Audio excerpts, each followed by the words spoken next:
안녕하세요. 돈 되는 엄마 동금이입니다.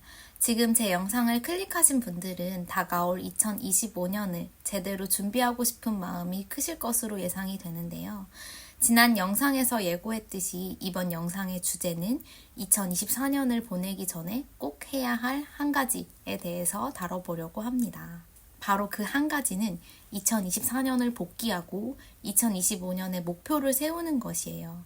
이건 어렵지 않지만 아주 강력한 성과를 가지고 오는 한 해로 만들 수 있어요. 혹시 이 영상을 2025년에 보셨다고 해도 어렵지 않으니 지금이라도 따라오셨으면 좋겠습니다. 오늘의 영상은 크게 세 가지로 구분이 되는데요. 첫 번째는 목표 설정과 복귀가 중요한 이유, 그리고 두 번째로 목표를 설정하고 복귀하는 방법, 그리고 세 번째는 이걸 스스로 해볼 수 있는 양식을 준비하였으니 따라와 보세요. 지금 그럼 노트를 가지고 시작해 볼까요? 먼저 목표를 세우는 것이 왜 중요한지 이야기해 볼게요. 목표는 우리의 노력을 방향성 있게 만들어줍니다. 예를 들어 단순히 돈을 모으겠다라고 생각하는 것과 나는 올해 6천만 원을 모아서 아파트를 사겠다라고 구체적으로 정하는 것의 차이는 엄청난 결과를 가지고 옵니다. 목표가 있으면 우리의 행동이 목적 있고 측정이 가능해져요. 저의 경우에 2024년의 목표는 작년에 아파트를 판 종잣돈으로 정확한 금액대를 말씀드릴 수는 없지만 땡억대의 서울 신축 아파트를 사는 것이었어요. 이 뚜렷한 목표 덕분에 바로 6월에 이를 달성할 수 있었죠.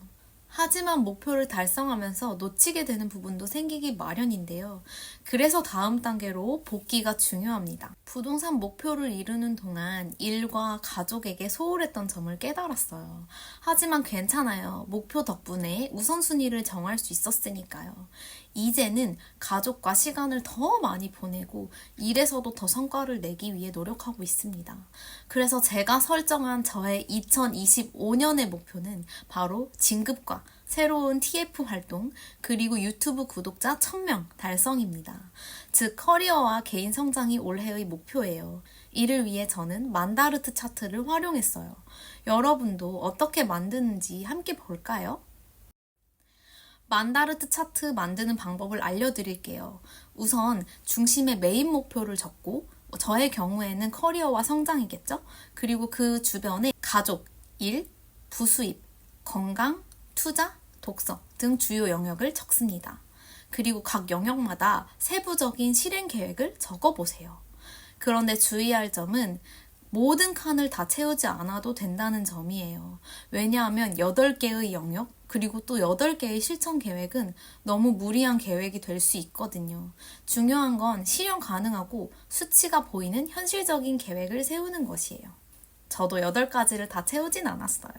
저의 경우에는 이렇게 가족은 주 1회 가족 나들이, 연 2회 가까운 해외여행, 그리고 연 1회 가족 사진 등을 들었고 일에 있어서는 TF 임원으로서 활동해보고 새로운 업무를 도전해보며 그리고 7월에 연수를 듣고 노션 다이어리를 만드는 등을 목표로 세웠어요.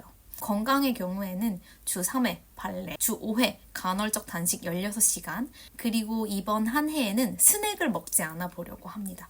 이런 식으로 가볍게 계획을 세워보세요. 이 차트를 완성하고 나면 연간 목표가 매우 명확해지고 이를 월별로 나누어서 계획할 수 있어요. 그럼 2024년 복귀로 넘어가 볼게요. 복귀는 목표 설정만큼이나 중요합니다. 이를 통해 무엇이 효과적이었고 무엇이 부족했는지 바로 배울 수 있어요. 예를 들어 2024년에는 아파트 구매에만 집중하다 보니 제가 일을 잠시 쉬기도 했고 가족과의 추억도 매우 부족했어요. 하지만 복귀를 통해 이제는 평일에는 열심히 일을 하고 주말에는 가족과 시간을 보내는 방향으로 개선할 수 있었어요. 이 과정을 영상을 시청하시는 여러분들도 쉽게 해볼 수 있도록 간단한 목표와 복귀 템플릿을 준비했어요. 사용 방법은 다음과 같습니다. 첫 번째는 2024년을 복귀해보세요. 잘한 점과 아쉬운 점, 개선점을 함께 정리해보세요. 바로 두 번째는 2025년의 목표를 구체적이고 명확하게 적어보세요.